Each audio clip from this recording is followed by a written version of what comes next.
Reddit. What is the most fricked up way you got back at someone that wronged you? Throwaways encouraged.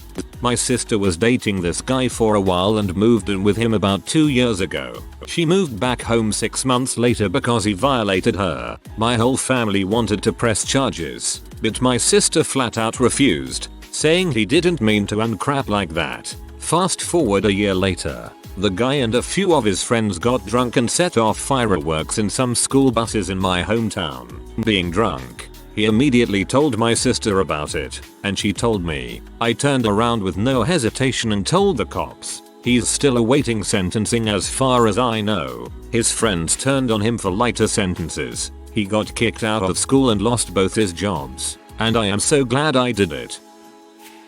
There was a bully that got moved to our school after being kicked out of like 5 others, and he settled in and started picking on the kids on my bus. For the most part I was just quiet and stayed away from him because I was a skinny kid with big glasses that the other kids called names because I was always reading and lugging around a pile of books everywhere. One day it must have been my turn and he knocked the books out of my hands from behind. I didn't react at all, just picked them up and waited. He'd gone through picking on everyone on the bus and the driver now had him sitting in a seat by himself towards the front. And the next week when we had pulled up to my stop I waited to be the last kid off. As I passed his seat, I had 5 of the heaviest books I owned. Math, science, a huge anthology of English lit, and a couple others. I was never athletic, but I wound up all the angst and rage of every kid that had tolerated this frick's reign of terror, and it was batter up time. I swung at that big unsuspecting head from behind like I was Babe Ruth trying to save some kid from cancer and let him have it all, and kept walking off the bus like nothing happened as the bully, who had bit his tongue and was bleeding profusely out the mouth, started to cry. His mom pulled him out of our school and we never saw him again. I think back now that the poor bastard must have had an awful home life to act the way he did. But I live by the premise that if someone fricks with you, your moral obligation in self-preservation states that you frick back by a factor of 10 so that they never dream of fricking with you again. Scorched earth crap is the only thing some folks understand.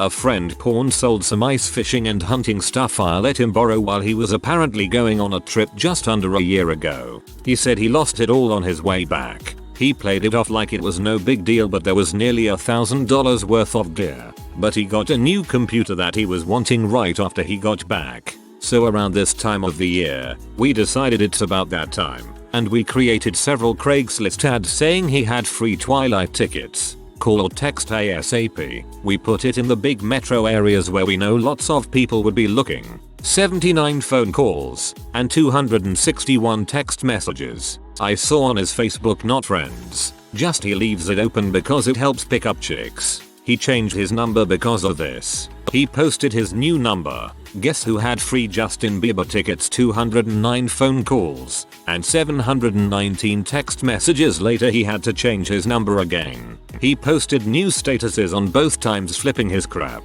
I kind of like the glitter idea. Maybe it's time to become friends again. Also, Jesus, I am a terrible person. There was this kid that was 3 or so years younger than me in HS. Short little frick. Always trying to pick fights with me. Always trying to pick on my friends. They lived in the apartment above me, and when his mom would leave for work in the morning, he would run and stomp all over the place. His mom was a pose as well, but a paranoid kid. Well, I overheard the kid telling his groupies that he couldn't because his mom thinks he's been stealing her weed. So I decided to improvise my best ability on homemade marijuana and rolled up some catnip oregano mix, because I was too chicken crap to use real herb, and lit one of them up to just get the smell in the hallway next to their door. Then I managed to quietly open their one door and place one like it fell out of his backpack and the other 2 in front of the door. His mom came home and all I could hear was screaming. Then I heard crashing and more screaming. So I decided to call the police. Police show up. Then the ambulance showed up, and there went that little dipshit out on a stretcher. Mom arrested. They ended up moving out shortly after. About a month and a half later, I found out he was in the class I was doing some teacher assistance work in. Get credit sitting around and grading filing papers for certain classes. He was a freshman. I was a junior. He came up to me and made some smartest comment. He failed that class. Teacher never reviewed anything, so I knew I was golden. Frick you, Jake.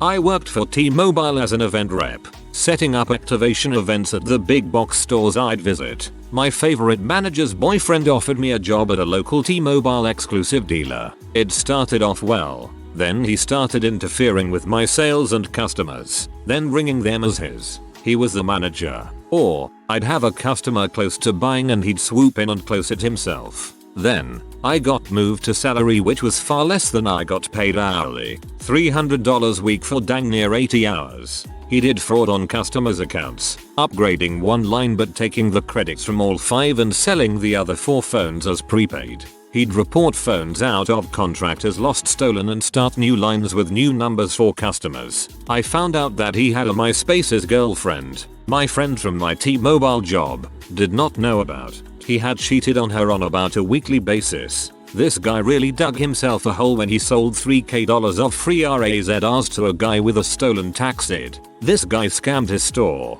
and I was happy about it, considering my manager's 10% ownership was at stake. I worked there for 90 days thinking it'd get better. Clearly my manager was the problem and I never had direct access to the owners except through him. One day, I reported to my friends at T-Mobile Corporate everything he had done. I provided some of the account information on customers he had fricked. The store was under investigation and the fraud was systemic. The entire company that did the franchising for this chain is now out of business. That wasn't enough. His girlfriend heard that I was out of job because one day I had just walked out. I was offered a job by another manager at her company the very next day. I had written down his MySpace URL for the account that she wasn't to find out about, since he always accessed it at the store. I presented her with the information as a take a look for yourself after presenting the backstory. I was happy. She was glad she could help me, and done with him. His ownership and job were destroyed. I had a new job and performed top in the district. I am happy knowing that I rained heck on his butt. Aside from that, go to a national retailer, i.e. Walmart, Sam's Club, Costco, Radio Shack, Fry's, or the carrier itself. This manager was the judge, the jury, and the executioner. Thankfully, my vengeance made the execution part come back at him. About a week later, I drove behind the store, set up my laptop and reflashed the Wi-Fi router over the air, and powered down my computer when it was half complete, knowing he'd be fricked with no internet VPN capability. A female friend of mine was violated by a teacher in the school she attends. She won't report it out of fear for her life, but she did tell me who it was. He did horrible things to her, then threatened to kill her if she talked. He probably would have. I learned where he lived and knocked on his door one night. He goes to sleep fairly late. When he opened the door, I stabbed him in the neck, watched him bleed out, then went home. I burned the clothes and melted the knife. One of my roommates in my junior year took a girl he was friends with on a date. He creeped her out because he was absolutely insane. He was later institutionalized, and she refused a second date. He had a few of her belongings, CDs and DVDs, and was holding them hostage until she agreed to see him again. So, she asked me when she saw me on campus to get them back from him. I agreed, because he was being a creep and then butthole to me about other things, among them using my computer as his jack-off station, getting us into crap with neighbors, and just being crazy. Now, this kid is nuts and we never knew how bad it was until I did this. I asked him politely for her stuff. He refused. So I took it and gave it to her at her dorm, where she was watching Mallrats with her friends. I ended up watching the rest of the movie with them. When I got back, he confronted me and left angry. At this point, I need to tell you that I had broken my arm a day prior and it was merely splintered at that point. A few weeks later, she asks me to hang out. Me, unable to refuse a cute girl with good taste in movies, accepted. When I got back, my roomie confronted me again and this time attacked me. I was able to hit him a couple times and get away, though he seriously fricked my arm up and my face was a wreck. Once my arm was casted, it was finals week. I went back to the apartment finally, but with a girl. He was using my computer for his final paper in some class. So, we decided to lock him out of the room he and I shared when he went for a break. We fricked for a good few hours, loud and obnoxious. Try fricking with a cast on, while he waited to get back in. When I came back out, I told him I nodded as we left to get food. But that's still not our revenge. The real revenge was that I married her 5 years later, and we had beautiful twin boys last month. My wife just reminded me that her ex before this guy, who cheated on her with a few different girls, was helping him with this paper was also there while we did this. A couple years ago, whenever I went out with my friends, I'd notice anytime I'd put down my cigarettes a couple would go missing. So I decided to half unpack one, put some gunpowder in it, not enough to hurt anyone, and then repack it. I left my pack out for bait and just played the waiting game. Later that night I got to watch it blow up in one of my buddies' face. The pure look of shock and him almost crapping himself is this one of my favorite memories. Also, no one stole my smokes after that. My past girlfriend cheated on me, and her roommate at the time had gotten to that point in their lease where they weren't super fond of each other and kept some distance. Her roommate was smoking hot, kind of bitchy sometimes, and wasn't fond of my ex, so I decided to make a move on her. Best move ever. The look on my ex's face when her roommate walked me to the door in her underwear after the first night was priceless. We proceeded to have hot, dirty, loud sex almost nightly for next 8 weeks until their lease was up, and for a while after that. My ex even walked in on us in the living room once. Kinda dickish, but goddamn was it fun, and there's no way I felt bad about it. TLDR, my GF cheated on me. I have had awesome freaking session with her roommate until the lease is up. The enemy of my enemy will jump at the chance to blow me. One time a friend pranked me by pee on my sausage. 4 years later I got him back by putting my dong in his beer at a bar when he went to the bathroom. He drank the whole thing before I let him know. I don't forget crap like that. To answer a couple of questions. 1. It was a draft, therefore in a glass. And 2. I mean sausage as in food, he did not pee on my dong. That is all. Okay, so this is how it happened. Not very exciting or anything. We were at a sports bar drinking and shooting the crap. Playing pool. My buddy who had pee on my sausage, by the way, did it before they put it on the grill. So sort of a pee marinade, set his beer down to use the restroom. One of my other buddies pointed out that he had left his beer unattended and that I should frick with it, because all of my close friends are aware that he had pee on my sausage as well, and I had not really gotten the chance to get him back. Well, I do the first thing that pops into my head, so I grabbed his beer, hit a corner, unzipped my pants, unleashed the cock meat and put it in his beer. I proceeded to stir his beer a couple times with the dong, resheath that bad boy, and place his beer back to where it was. When he came back, nobody said anything and he enjoyed his newly stirred, not shaken beer. When he finished, I just asked, "Remember when you pee on my sausage? How'd my dong taste?" B. He knew. When I was 11 I finally got my revenge on an evil bully who had made my life heck for 6 years. It wasn't big and it wasn't clever. There was no plotting or planning. Just pure, physical, simple and satisfying revenge. He was riding circles around me, literally, at the park on his bicycle. He would come closer and then further away, staying just out of reach, taunting me all the while. Reddit. This guy had caused me no end of emotional and physical torment for years. Never in a way I could prove, and this was long before schools took bullying seriously. He never left a mark, but his words cut deep, and that night at the park, I snapped. With adrenaline-fueled speed, I jumped, leaping not where he was but where he was going to be, extending my foot like a missile towards his bike. It connected, knocking him flying to the ground where he lay in total shock. Seeing him there on the floor, unable to run or hide, I showed no mercy. I stood over him, jumped with both feet as high in the air as high as I possibly could. If bullet time had been invented then, the cameras would have swung around me like Neo smashing an agent into a wall. But this was no simulation. When I landed, perfectly over his crotch, the scream resounded across the park, and echoes through both our lives. I walked away, flawlessly victorious. Yes, there were repercussions. His parents talked to my parents. Apologies were made. But I was never bullied again. And I walk through life today, knowing that nobody ever runs circles around me and gets away with it. TL. Doctor. Knocked a bully off his bike and stamped on his balls. Never looked back. I went to a small school and homecoming week for us was always junior senior war week. Usually, that week just consists of people rolling each other's houses and doing minor harmless pranks and one big prank. Well, my senior year, crap escalated really quickly. I'm talking people putting bags of crap in ventilation systems, slashing tires, and breaking windows. The people in my class and the class below us had some real idiots. Well, I had my core group of friends and we really didn't do much. I rolled a couple of houses and tried to keep things as harmless as possible. We rolled this one particular butthole's house thinking it was all fun and games. He was pretty pee the next day because he had to clean up all that toilet paper and I laughed at his misfortune.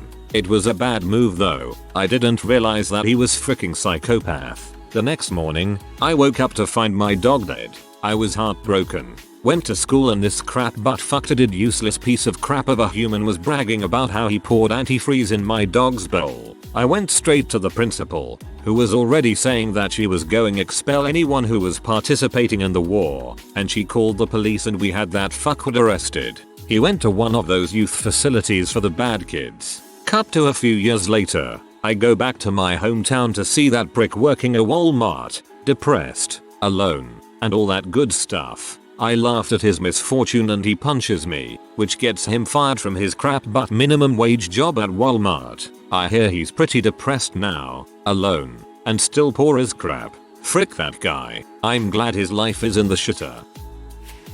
One time I pranked someone by going into their host files and blocking Reddit. They couldn't go on Reddit for weeks. That's pretty fricked up. I took it a step further and set up an Iptables rule in my friend's router. Not really on the fricked out level, but it still makes me giggle. I was cocktailing at a super busy microbrewery that was across the parking lot from a big movie theater. Some stupid Twilight or Harry Potter movie came out that night, so we got slammed late and it was only me working. These two punkus guys, just turned 21, sat at one of my tables and ran up an $80 bill drinking Long Island's. I overheard them talking about what movie they wanted to see, so I knew that's where they were headed. Fast forward to 30 minutes later, they skip out on the entire bill, left me a folded up $5 bill in the book when it should have been closer to $100. So I told the bartender, who is 6'5" and 250 pounds and intimidating as heck, let him know that two shoots were going to a movie. He ran across the parking lot and ended up catching them in line. Shook them down for all of the money they had in their pockets and told them never to come back again. I guess the one guy was crying. It was awesome. TL. DR. Don't frick your server over. We're always listening. I held magnets up to all of my roommate's 5.5-inch floppy disks after he had threatened to throw me over the balcony and dumped the house's garbage on my bed. This was before finals and he was a programming and language minor. He freaking bombed an entire semester. Sucker. LOL. Floppy disks. Before my senior year of high school, I was very religious and tried to make Christian friends my age. So I joined a congregation in my town and got involved with the youth. Being summer, they had a camp in Louisiana they'd visit, so I went with them as a first timer. Now, this camp and most of the people were white. I believe that I was the only Hispanic guy aside from two others, so I had a hard time fitting in, especially since I was new to church and all. There was one particular kid they nicknamed Milky because he was very pale. Immediately, I didn't particularly like him. He was loud and annoying. Towards the end of the week-long event, I was sitting in a stall in the community bathroom. While sitting, I could hear Milky acting the fool and throwing things around. One of those things flew into my stall and hit me on the head. I was pee. When I got out, I asked the other guys who did that. They said Milky had and was bragging about it to other kids. I was pretty pee off, so I asked the others to call him back in, and I prepared my ambush. I poured various lotions and shampoos into my palm to simulate CM and hid in the community showers. As Milky walked in, the others asked him about how good he got me, and I could hear him boasting his little victory. Once I did, I ran out of the showers and slapped him on the right cheek with my wet palm. It was a loud, wet slap too. Silence. He turned, disgusted and confused, to me and touches his creamy cheek. I laughed and made the motion of jerking off. His face turned to horror, and he ran out, crying at his realization. Everyone laughed and chanted, "Milky got milked on." I went to bed happy that night. knowing I caused him an uncomfortable night. What I later found out the next morning is that he spent the entire night in his cabin and in the shower, washing his face. Guys said he even went as far as using bleach. Needless to say, I never went back after that. That's one of my best revenge stories. I find it hard to believe he didn't smell the flowery scent from the shampoos.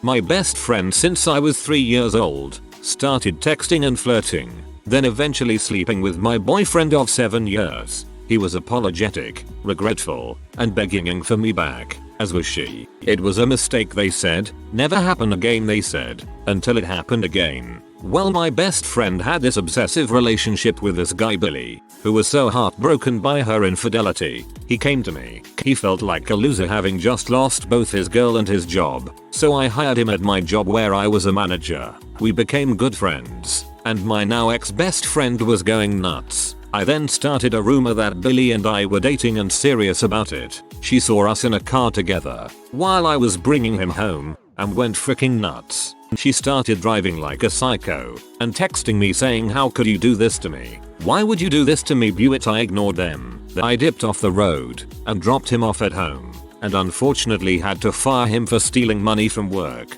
All in all, I got my revenge. I fricked with her head. I fricked with my ex's head. Got them all upset, but never actually did the horrible act of cheating that they did. But they all think I did, and I'm okay with that. If you are new to the channel, you can subscribe. I publish new videos every day. Until then, check another video.